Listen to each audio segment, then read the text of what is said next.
마태복음 87번째 시간입니다. 마태복음 22장 23절에서 33절의 말씀 가지고 함께 은혜 나누고자 합니다.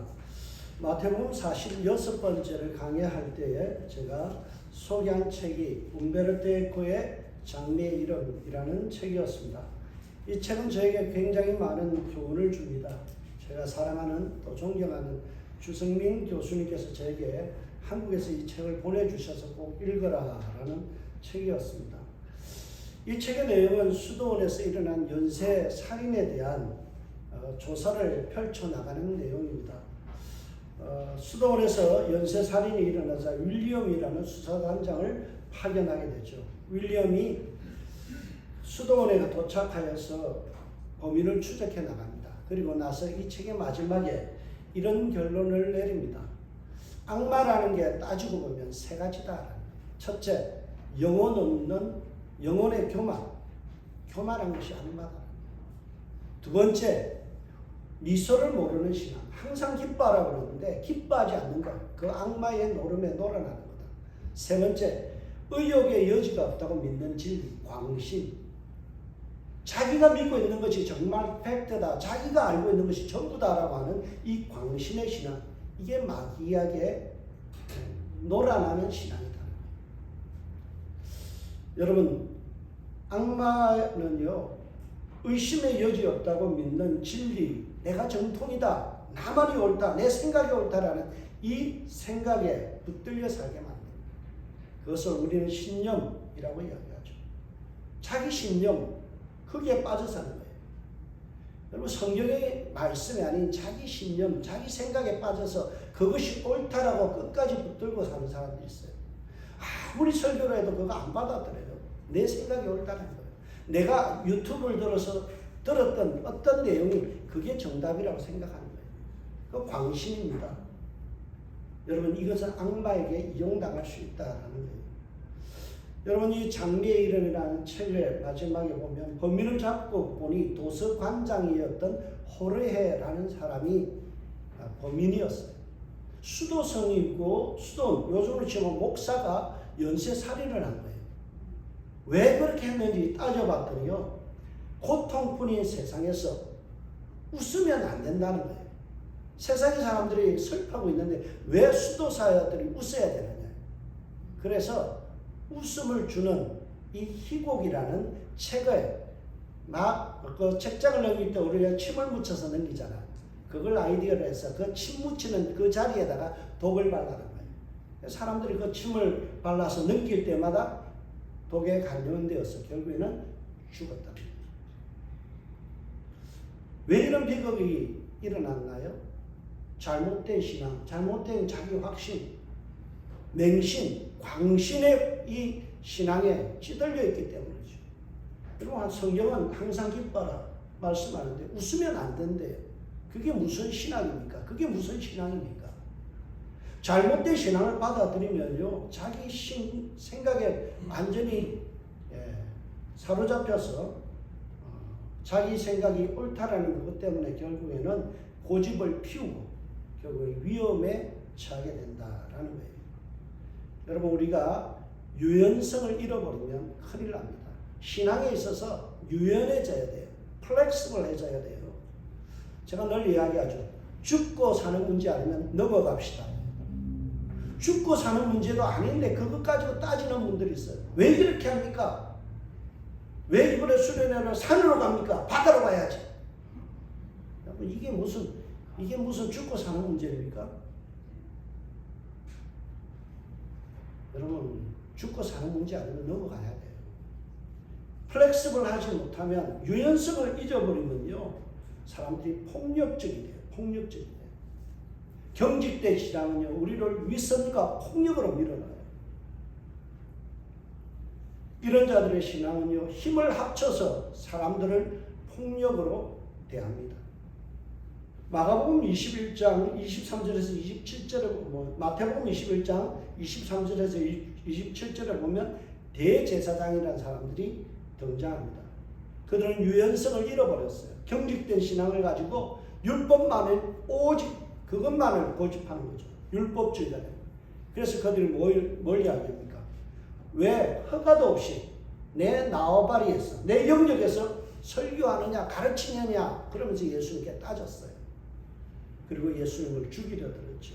내가 무슨 권위로 이런 일을 하였느냐 그러면서 예수님을 옥죄고 급박합니다.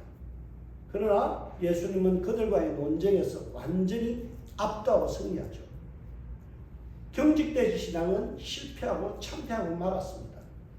그리고 나니까 두 번째로 등장한 사람들이 있었죠. 그들은 누군가요? 경건주의라고 이야기하는 바리새인들입니다. 바리새라는 그 뜻이 separate, 분리되어 있다라는 거예요. 그들은 분리된 신앙, 잘못된 신앙과 분리하고 세속과 분리하겠다는 그런 사람들이 마태복음 22장 15절에서 22절에 등장해서 데나리온을 들고 나서 예수님께 그러죠. 이 데나리온으로 가이사에게 세금 내는 것이 옳습니까? 율법에 허용됩니까? 아닙니까? 라는 것으로 따집니다. 이 질문은 잘못된 질문이죠. 왜요? 그들의 손에는 로마의 화폐, 이 동전인 로마의 화폐 안에 새겨진 글씨를 보면은 이게 매우 우상적이고 잘못된 그런 것인데 그걸 들고 예수님 앞에 시험하는 거예요. 이 동전으로 세금을 내는 것이 율법적인가 묻지만은 18절에 이야기했던 것처럼 악의에 찬 질문이고 외식하는 질문일 수밖에 없죠. 그러나 예수님은 그들과의 대화 과정에서 그들의 위선적인 모습을 폭로합니다. 그리고 코를 납작하게 만들어버리죠. 22절에 보면 본문이 이렇게 끝납니다. 그들이 이 말씀을 듣고 놀랍게 여겨 예수를 떠나가니라. 그들은 한마디로 그들이 놀랍다는 이것이요 경직됐다고 천둥 번개를 맞은 것처럼 사람이 감전되었다 그런 뜻이에요. 완전히 참패하고 물러가죠.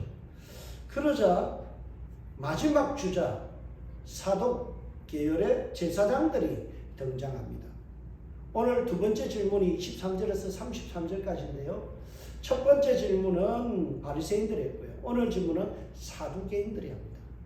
바리새인에게서 사두개인으로 바톤이 터치되죠. 처음에 대제사장, 그리고 바리새인, 그리고 사두개인으로 이어지는 이들의 질문의 의도는 매우 불순합니다.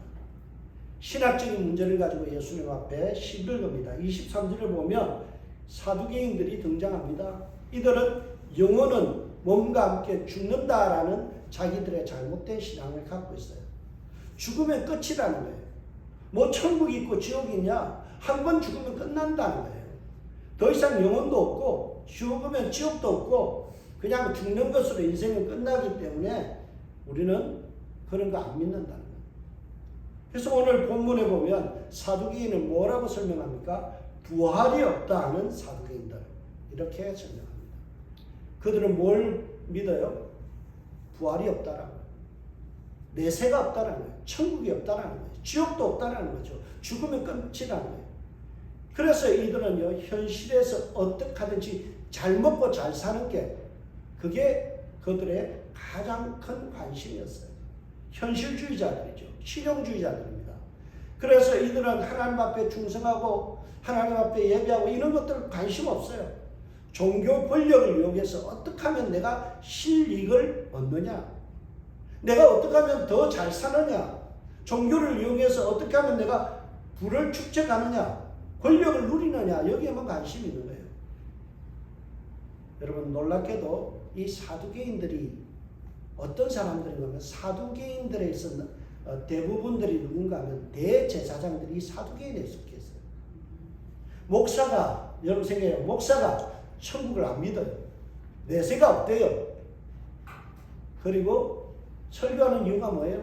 어떻게 하면 헌금 많이 걷어서 내 월급 올리느냐. 이거 관심밖에 없다는 사람들이 바로 사두개인들이에요. 그래서 자신들이 어떻게 합니까? 로마가 자신의 나라를 정복하고 다스리는데 거기에 대해서 관심이 없어요. 우리나라 친일파처럼요. 그들과 짝짝꿍해서 어떻게 하든 자기들 이익만 불려준다면 로마도 더전배를 문제없다는 거예요. 어떻게 하면 내 뱃속을 늘릴 수 있느냐, 채울 수 있느냐, 이게 그들의 관심이었어요. 매우 세속적인 인물이죠. 그들이 사두개인들이요 저렇게 생겼습니다. 옛날 복장을 보면 바리새인과 사두개인들이 이 복장을 보면 차이가 나죠. 굉장히 화려한 것. 이 바리새인들은 그 축축한 옷을 입어요. 사두개인들은 매우 화려하고 컬러풀한 옷을 좋아합니다. 저렇게 화려한 것을 추구하는 사람들입니다. 그런데 그들이 등장하여서 하는 이야기가 뭡니까? 자신들이 주장하는 그리고 자신들이 믿는 신념과는 전혀 모순된 이야기를 하고 행동을 합니다. 그들은 예수님께 나와서요 사후 세계에 대해서 질문합니다. 죽음 이후의 세계에 대한 결론은 어떻게 됩니까? 라고 질문하죠. 참 위선적이에요. 자기가 믿지도 않고 자기가 생각지도 않는 부활이 없다, 천국은 없다, 내세가 없다라고 하면서 묻는 질문은 뭐예요? 죽음 이후에 결론은 어떻게 됩니까? 라고 묻는 거예요. 매우 위선적이고 그리고 매우 그들은 논리적인 모순을 가진 주장을 하죠. 핏대를 세우면서 부활은 없다라고 주장하면서 질문하는 내용이 뭡니까? 죽은 이후의 세상에 대해서 질문하는 거죠. 그들은 매우 위선적인 질문을 합니다. 그들은 예수를 알고요 선생님이여 라고 이야기합니다. 선생님이여. 랍비라고 부릅니다. 선생이라는 말은 뭔가 가르침을 받겠다는 그런 의미잖아요. 그러나 그들의 마음속에는 뭐가 있어요? 절대 나는 당신의 주장, 당신의 설교, 당신의 이야기 듣지 않겠습니다. 마음에는 들을 마음이 없어요. 생각이 없어요. 그런데 뭐라고요? 입으로는 선생님이요. 그렇게 지금 이야기하고 있어요. 그들이 이렇게 부르는 이유가 뭡니까? 그 설교의 내용 속에서 뭔가 꼬투리를 잡아서 예수님 올무에 걸어서 넘어뜨리고 어떻게든 그를 곤란하게 만들고 결국에는 예수님을 죽이려는 이 교활한 의도가 그 속에 내재되어 있었다는 거예요. 매우 위선적이죠. 입술로는 목사님 그러면서 그러면 속으로는 뭐예요? 네가 설교 한번 해봐. 뭐라도 잘못된 설교 있으면 내가 그 꼬투리 잡아서 너 엿먹일 거야. 이런 마음을 품고 설교를 듣고 앉아있는 사람이 누구냐? 사두개인들이에요. 매우 위선적이죠. 입으로는 선생님 그러면서 속으로는 니까지게 무슨 선생이야. 그렇게 마음을 먹고 있죠. 그들이 나와서 이런 질문을 합니다. 매우 신학적인 질문이에요. 모세가 일렀을 때 구약 성경에 모세오경에 보면 이런 이야기가 있습니다. 사람이 만일 자식이 없어 죽으면 그 동생이 그 아내에게 장가들어 형을 위하여 상속자를 세울지니라 하였나이다. 우리 중에 칠형제가 있는데 마지가 장가들었다가 죽어 상속자가 없으므로 그 아내를 그 동생에게 물려주고 그 둘째와 셋째로 7째까지 그렇게 하다가 최후에는 그 여자도 죽었나이다. 그런즉 그들이 다 그를 취하였으니 부활 때는 7 중에 누구의 아내가 되리까? 여러분, 사두개인들은 자신들이 갖고 있는 구약적인 지식을 자랑하듯이 모세오경에 하나의 풍습을 가져옵니다. 성경적인 풍습이고 이스라엘의 풍습이에요. 이게 어떤 풍습인가 하면 형이 죽으면 동생이 형수에게 장가를 드는, 그래서 후사를 남겨서 가문을 이어가게 하는 제도입니다. 그것을 뭐라고 부르는가 하면 수혼제도 또는 계대결혼이라고 이야기하고요. 형사취수제도라고도 이야기합니다.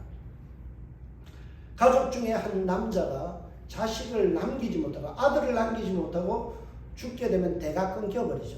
그 대를 잇기 위해서 어떻게 하느냐, 형수에게로 장가를 들어서 그 형 대신에 자식을 봐서 그 아이를 형님의 이름으로 해서 대를 잇게 하는 제도입니다. 여러분, 이것은 신명기 25장 5절에서 6절에 제시된 결혼 풍습입니다. 우리가 잘 아는 룻기에 보면, 룻기 3장에 보면 나오죠. 누가 나와요? 보아스와 룻이 나옵니다.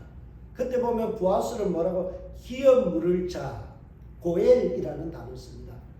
이 기업 물을 자, 그게 뭔가 하면 형을 대신해서 누군가가 동생 중에서 결혼할 사람, 그래서 대를 잇게 할 사람, 그게 바로 고엘, 대를 이을 사람이에요. 기업 물을 자. 그렇습니다. 여러분 창세기 38장에 보면 유다가와 다말의 스토리가 나오죠. 그게 바로 이 수원제도에 관련된 이야기입니다. 여러분 이 제도는 우리나라 역사에도 나옵니다. 우리 역사에 보면요, 고주몽이 세운 나라가 뭡니까? 고구려죠. 고구려에 보면 이 제도가 형사치수 제도가 있었어요. 또 동명왕이 세운 나라가 어디입니까? 부여라는 나라잖아요. 거기에도 있습니다. 이런 제도가 있었어요. 그리고 여러분 신라의 그 조상들이 누군가 하면 김알지가 원래 신라의 건국이잖아요. 그의 조상은 김일제라고 합니다. 김일제가 누구냐? 우리가 좀 이상하게 생각하는 흉노족의 일파입니다. 그쪽에서 왕을 했던 사람이 바로 김일제입니다. 그 후손들이 신라 후손들이에요. 그 흉노족에게도 바로 이런 형사취수제도가 우리나라와 역사 속에도 있습니다. 수원제도와 성경에서 이야기하는 수원제도와 그리고 형사취수의 조금 다른 점이 있어요. 그것은 유대인들은 대를 잇기 위해서 만든 제도예요. 형님의 대를 잇는 거예요. 그래서 상속을 통해서 제사를 지켜나가는 거죠. 그러나 고구려나 부여는요, 어떤 대를 잇는 것보다는 제사를 지키기 위한 수단이었어요. 유목사회였거든요. 고구려나 부여나 또는 흉노는 다 말을 타고 이 짐승을 키우는 제도입니다. 그러니 만약에 형수가 형이 죽고 나서 모든 재산을 긋고 딴 데로 시집을 가면 어때요? 그 재산이 전부 다 다른 부족에게 넘어가 버린 거예요. 이것을 방지하기 위해서 만든 제도가 뭐냐? 바로 형님의 동생들이 그 아이를 낳게 해서 그래서 그 재산을 전부 다 아이에게 물려주는 제도예요. 이게 바로 조금 다른 거죠. 대를 잇는 거와 재산을 지키는 거의 차이입니다. 사도행전은 모세오경에 기록되어 있는 이 수원제도라는 것을 가져와서 가능성이 제로에 가까운, 확률 제로에 가까운 이야기를 예를 듭니다. 친형제가 집안에 있는데 장남이 죽고 결혼하자마자 죽었어요. 그리고 동생들이 차례로 형수와 결혼했습니다. 그리고 7이 다 죽었어요. 이럴 확률이 있을까요? 없죠. 그게 다 형수까지 죽었다는 거예요. 다 죽고 마지막에 모든 것이 끝났어요. 이런 가정하에 천국에서 만약에 다시 부활한다면 누구의 아내가 될 겁니까? 이 질문이에요. 여러분 생각은 어떠세요? 누구 아내가 되어야 될까요? 첫 번째 장남의 아내가 되어야 될까요? 마지막 막내의 아내가 되어야 될까요? 사도행전은 전혀 있을 법도 하지 않는 이야기를 꺼내와서 예수님에게 난처한 질문을 던집니다. 그래서 그들이 던지는 질문의 이유가 뭘까요? 너 대답 못하면, 제대로 못하면 너는 가짜 선생이야 라는 거예요. 저는 이 부분을 보면서 이런 생각이 들었습니다. 사람이 어쩌면 저러냐? 사람이 어쩌면 저러냐? 참 냉혈 인간이다, 그런 생각을 갖게 됩니다. 사도행전은요, 한 가정의 비극의 이야기를 에피소드로 써놓습니다. 사람이 해야 해서는 안 될 이야기예요. 여러분 가정에 아픔이 있는 것을 끄집어내서 그걸 이야기거리로 예화로 쓴다는 것은 있을 수 없는 거예요. 여러분 사람의 장애가 있는 가정의 이야기를 장애를 가져와서 그걸 예화로 써놓고 그걸 우습게 소리를 하고 이 이야기를 꺼내서 사람들을 갖다가 곤란하게 만드는 어떤 소재로 쓴다면 그거는 냉혈인간이에요. 사람이 어찌면 못하면 저럴 수 있느냐라는 생각을 갖게 되죠. 자신들의 재미거리로, 흥미거리로 사람들의 아픔을 회복하는 것, 이거는 사람이 할 짓이 아니라는 거예요. 여러분 우리 원생교회는 조심하시기 바랍니다. 절대 남의 가정에 대한 이야기 하지 마세요. 남의 가정의 슬픔, 그걸 왜 소재거리로 삼아요? 남의 가정의 사업 망한 것, 남의 가정에 자식이 실패한 거, 이혼한 거, 가정의 아픔들을 왜 그런 이야기를 끄집어내서 마음의 아픔을 줘요. 사람이 할 짓이 아니에요. 그거는 내열 인간이에요. 여러분, 우리는 온혈 인간이 돼요. 피가 따뜻한 사람이 돼야 돼요. 남의 아픔을 보면 눈물이 왈칵 쏟아져야 되고, 그런 이야기를 들으면 마음에 정말 슬픔이 있어야지. 어떻게 아픈 그런 이야기를 그냥 가져와서 우리의 그런 상대방을 악마하고 웃음거리로 만들고 비하하는 그런 일들을 할 수 있느냐라는 거예요. 여러분, 바리새인들이나 이 서기관들은요, 남의 가정의 아픔, 그 아픔을 가져와서 예수를 시험에 들게 만들고 시험을 걸어서 결국에는 죽이려 들죠. 저는 이 장면을 보면서 오늘 우리 한국 사회의 슬픔을 보게 됩니다. 한국은 두 쪽으로 나눠져 있어요. 돈가서, 선거를 하면요, 이상하게 돈가서로 쫙 나눠져요. 그리고는 좌파, 우파 이야기합니다. 태극기 부대가 있으면요, 대깨문이 있어요. 대가리가 깨져도 문재인. 개딸들 있어요. 개혁의 딸들. 그러면서 서로를 뭐라고요? 욕을 해요. 서로를 죽일 듯이 달라들어요. 페이스북 보면요, 완전 사람의 입에 담을 수 없는 이야기를 목사들도 해요. 상대방을 향해서. 어쩌면 저럴 수 있을까 싶어요. 그들은 사랑을 외치면서 나와 생각이 다르다고, 나와 이념이 다르다고 그들을 갖다가 서로를 적대시해요. 심지어는 형제들끼리도 싸워요. 부모 자식간에도 싸워요. 여러분,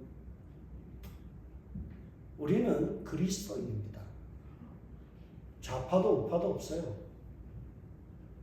여러분, 모두를 사랑해야 될 사람들이에요.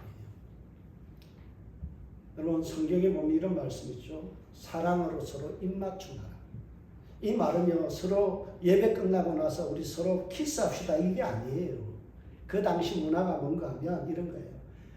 로마의 귀족들은 인사법이 뭔가 하면 서로 입맞춤하는 거예요.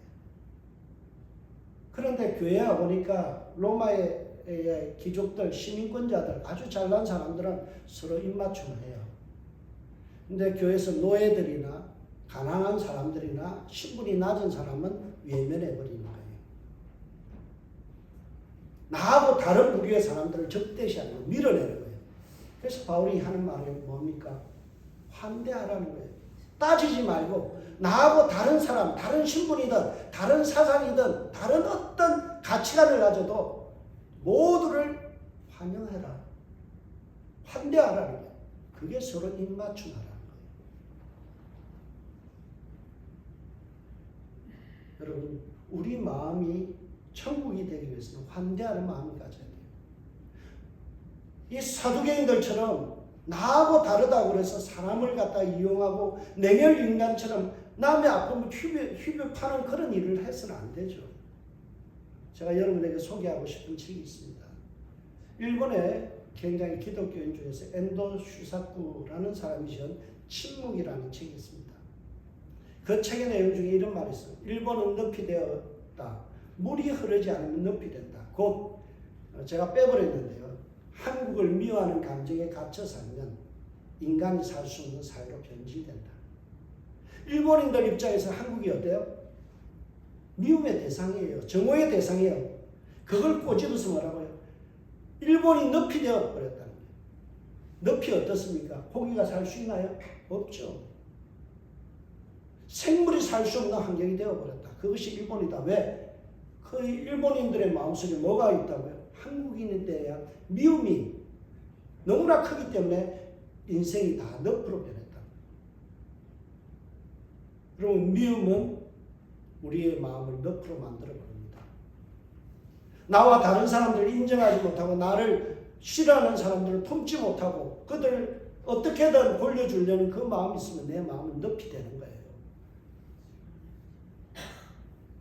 사두개인들의 마음은요, 바로 늪이었습니다. 이러한 사두개인들의 위선적인 태도를 보면서 예수님께서 호통을 치죠.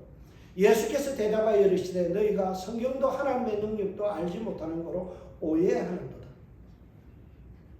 너희들 정말 무식하기 짝이 없다는 거예요. 여러분, 예수님께서는 사두개인들에게 첫 번째로 성경을 오해했다라고 이야기합니다. 성경도 알지 못하는 거로 오해했다라는 거예요. 그렇다면 사두개인들이 성경을 오해한 부분이 뭔가요?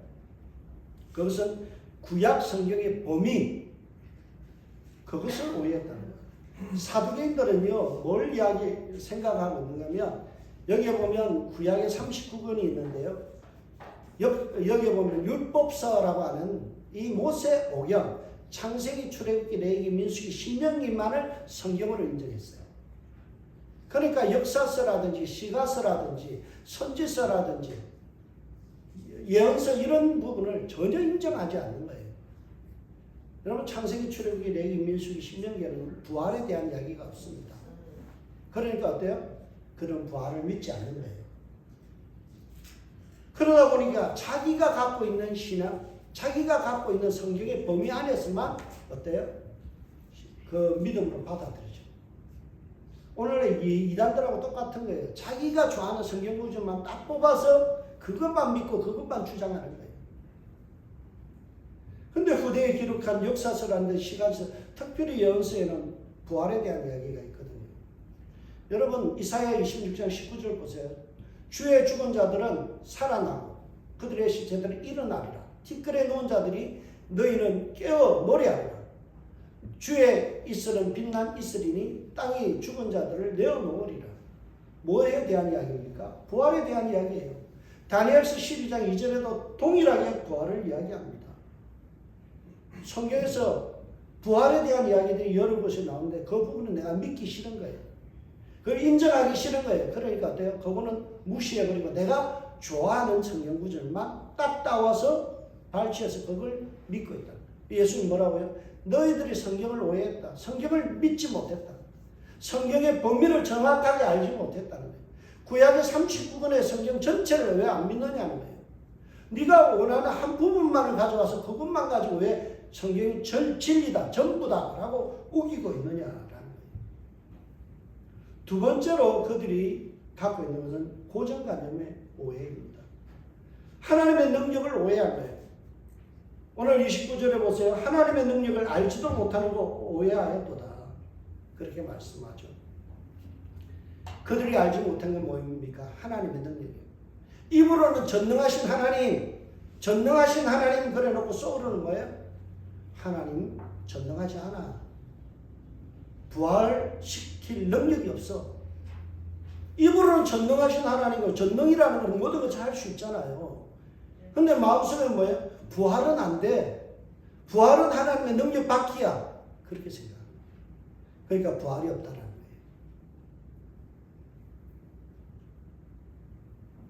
여러분, 잘못된 생각을 주님께서 교정하십니다. 그래서 30절에 뭐라고요? 부활 때는 장가도 아니가고 시집도 아니가고 하늘에 있는 천사들과 같으리라.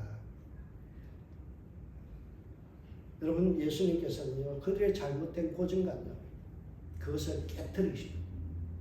입으로는 전능하신 하나님, 모든 것을 할 수 있는 하나님, 어디나 계시는 하나님, 그것을 입으로 고백하면서 속으로는 뭐예요? 안 믿어요.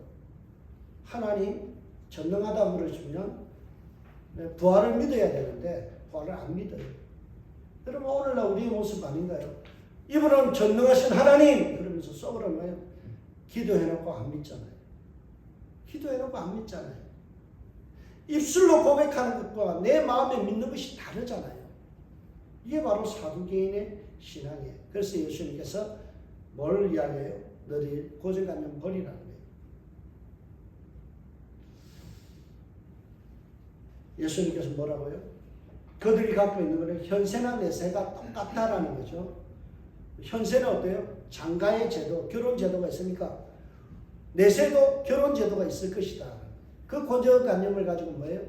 결혼 7명이 현세에서 같이 한 여자와 살았으니까 나중에 결혼했을 때는 부활 때는 누구의 아내가 되겠느냐 그렇게 질문하죠. 예수님께서 그 생각을 깨는 거예요. 부활 때는 장가제도, 결혼제도 없다. 현세와 내세는 다르다라고 이야기하죠. 그리고 부활의 능력을 가지신 하나님은요, 우리의 존재를 영적인 존재로 완전히 바꿔서 천사들과 같게 만든다. 영적인 피조물로 부활시킨다라고 예수님께서 교정해 주시죠. 그러니 결혼제도 같은 세상적인 시스템, 이것은 아무짝에도 필요가 없다라고 예수님께서 그들의 생각과 잘못된 생각을 교정해 주시는 거예요. 사두개인들은 부활을 부정하기 때문에 그들의 시선은 오직 죽음까지에만 머물러 있어요. 오직 오늘을 사는 데만 머물러 있어요. 그러니까 뭐예요? 사두개인들의 최고의 관심은 내가 죽기 전까지 얼마나 잘 먹고 잘 사느냐, 나에게 유익이 있느냐, 이것만 관심입니다. 오늘날에도 그리스도인들 중에도 그런 사람이 있어요. 하나님 앞에, 심판대 앞에 섰을 때 내가 부끄럼 없는 신앙이 되기 위해서 전도하고 구제하고 섬기고 나눠주는 이런 데는 관심이 없어요. 죽으면 끝이지 뭐. 그래서 오늘 어떻게든 내가 얼마나 행복하느냐, 오늘 내가 얼마나 배부르게 사느냐, 멋지게 폼나게 사느냐, 이거밖에 관심이 없는 분들이 있어요. 그래서 식사하러 가도요, 호주머니에 누가 돈 낼까 해서 지금 머리 굴리는 분들 있죠. 참 불쌍한 영혼들. 여러분, 우리의 신앙은요, 죽음 이후의 세상을 봐야 돼요. 우리가 죽음 다음에, 부활한 다음에 주님 만났을 때 너 수고했다, 잘했다 칭찬할 수 있는 영혼이 돼야 돼요. 오늘 이 세상은 100년이 지나지 않지만 죽은 이후에 영원토록 살아갈 때 주님 앞에 부끄러운 모습으로 서지 말아야 돼요. 당당하고 멋진 모습으로 서는 우리 은생교회 성도님들 되시길 주의 축복합니다. 아멘. 우리의 시선은 소망을 가져야 돼요. 죽음은 절망입니다. 죽음을 끝으로 상정하고 사는 삶이 아니라 부활 이후에 소망을 품고 살아가는 사람이 되어야 돼요. 이 세상의 육적인 것만 생각하지 말고 우리의 존재가 천사들과 같이 변화되는 이 영적인 존재라는 것을 우리가 관심을 가져야 돼요. 성도의 눈은요, 부정적인 것만 보지 말고 긍정적인 것을 봐야 돼요. 소망을 품어야 돼요. 그래서 오늘 본문은 이 말씀을 합니다. 뭔가 하면 죽은 자의 부활을 논할진대라고 예수님이 이야기해요. 여러분, 이 뜻이 뭔가 하면 도널드 헤이거라는 학자가 주석에서 이렇게 합니다. Turn to the point. 본론으로 돌아가라. 본질로 돌아가라. 잡다하게 뭐 이런 예 들어서 예수님께 따지지 말고 신앙의 본질로 좀 돌아가라는 거예요. 성경의 본질의 생각, 그걸로 돌아가라. R.T. 프랜스라는 사람은요, 이 부분을 이렇게 해요. 주제의 변환, 태세의 전환을 환기시키는 작용을 한다. 죽은 자의 부활을 논하자는 이 말은요, 무슨 뜻이냐면 성경의 본론으로 돌아가보자. 본질로 돌아가보자. 그리고 너희의 태세를 전환해봐라. 이 땅을 위해서만 살아가는 너희들의 태도를 바꿔서 천국을 향하여 살아가는 그 태도로 전환해라는 거예요. 우리는 천국을 바라보고 사는 사람들 아닙니까? 우리는 천국을 소망하며 사는 사람들 아닙니까? 그러면 우리의 태도가 이 땅에서 어떻게 잘 먹고 잘 사나가 아니라 하나님 앞에 갔을 때 칭찬받을 영혼이 되는가? 여기에 태세를 전환하라는 거예요. 그렇다면 우리가 본론으로 돌아가서 정말 핵심, 본론으로 돌아서 우리가 해야 될 우리의 신앙의 핵심이 뭐냐를 오늘 본문의 이야기입니다. 하나님 너에게 말씀하신 바 나는 아브라함의 하나님이요 이삭의 하나님이요 야곱의 하나님이라 하신 것을 읽어보지 못하였느냐. 하나님은 죽은 자의 하나님이 아니요 살아있는 자의 하나님이시다. 여러분, 죽음이 끝이다라고 생각하지 말고 죽음 이후에도 우리의 부활이 있고 그곳에서 나를 기다리는 하나님이 계시다는 것을 눈을 열고 보라는 거예요. 여러분, 이 부분이 참 중요한데요. 이것은요, 이 내용이 어디에 나오는가 하면 그들이 사두개인들이 모세 오경으로 인정하는 출애굽기 3장 6절에 나오는 말씀이에요. 그런데 이 말씀을 자세히 보면요, 출애굽기 3장 6절에서 한 부분을 빼버렸어요. 이것을 우리는 뭐라고 이야기하면 의도적인 생각이에요.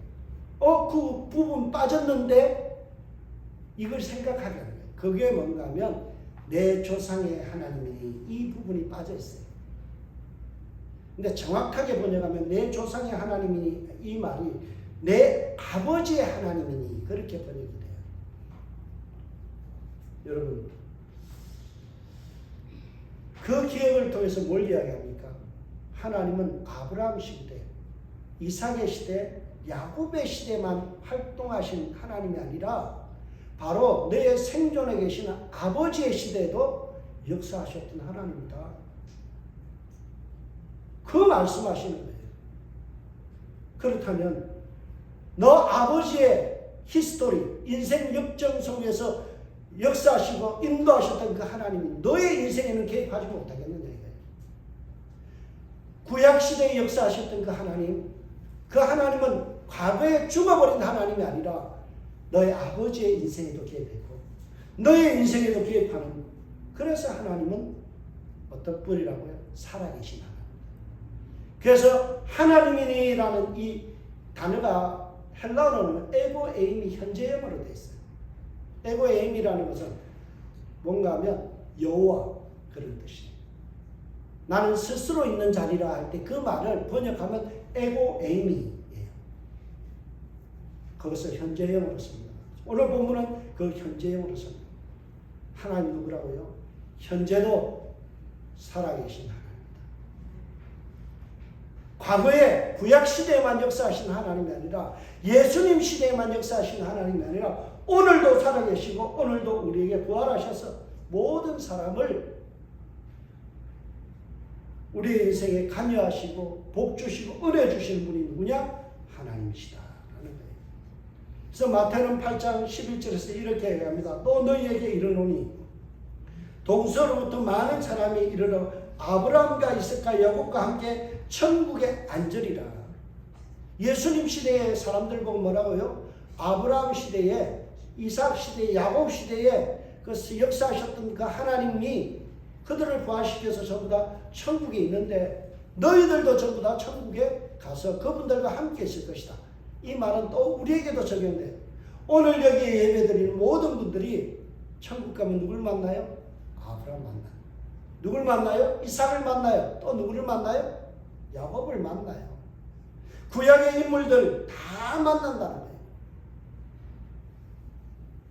그리고 우리는 그곳에서 영적인 존재로 하나님과 함께 천국 잔치를 벌이게 된다. 얼마나 기쁘고 행복한 일입니까? 얼마나 아름다운 미래가 여러분들에게 펼쳐질 것을 약속해 주십니다. 오늘 본문은 그것을 선포하는 거예요. 땅만 쳐다보지 마. 하늘을 쳐다봐. 과거만 보지 말고 미래를 봐. 왜 답답하게 안 되는 것만 쳐다보고 있어? 왜 불만만 쳐다보고 있어? 소망을 향하여 바라봐. 하나님께서 내 인생을 책임지신다. 하나님께서 이끌어 가신다. 너의 인생 풀어주시고 열리게 하실 것이다. 왜 그것을 믿지 못하느냐? 전능하신 하나님이라고 기도했지 않냐? 그러면 믿으라는 거예요. 제가 늘 주장합니다. 리빙과 살아계신 하나님. 오늘도 우리 가운데 살아계신 하나님이 역사하실 줄 믿습니다.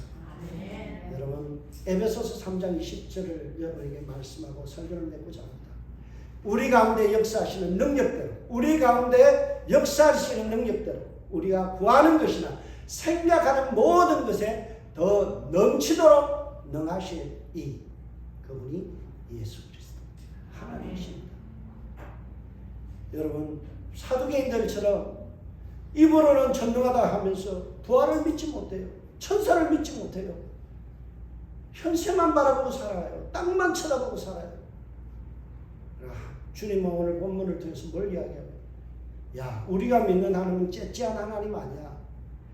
우리 가운데 역사하시는 하나님이야. 우리가 구하는 것이나 생각하는 것보다 더 넘치도록 우리에게 부어주신 하나님이야. 그분 기대하며 살아라. 이 말씀하시는 거예요. 오늘 보면은 우리에게 소망을 제시하면서 끝을 냈습니다. 능력의 하나님을 바라보라고 이야기합니다. 살아계신 하나님을 기대하라고 이야기합니다. 여러분의 마음을 열고 능력의 근원 되신 예수 그리스도를 사모하고 사랑하실 수 있기를 주의 이름으로 축복합니다. 아멘. 예수 그리스도는 하나님의 능력과 지혜이십니다. 이분을 우리가 모시고 살아가는데요. 여러분 우리의 삶에 소망이 있길 주의 이름으로 축복합니다. 아멘. 믿음으로 모든 것을 긍정적으로 바라보고 희망을 바라보고 기쁨으로 살아가는 한 주간 되시길 주의 이름으로 축복합니다. 기도하겠습니다. 하나님 감사합니다. 내가 믿는 예수님, 내가 믿는 성령님, 내가 믿는 하나님은 전능하시고 우리가 구하는 것이나 생각하는 것보다 더 넘치도록 부어주시는 은혜의 하나님을 믿습니다. 하나님 믿음대로 되는 역사가 일어나게 하여 주옵소서. 감사하고 예수님의 이름으로 기도합니다. 아멘.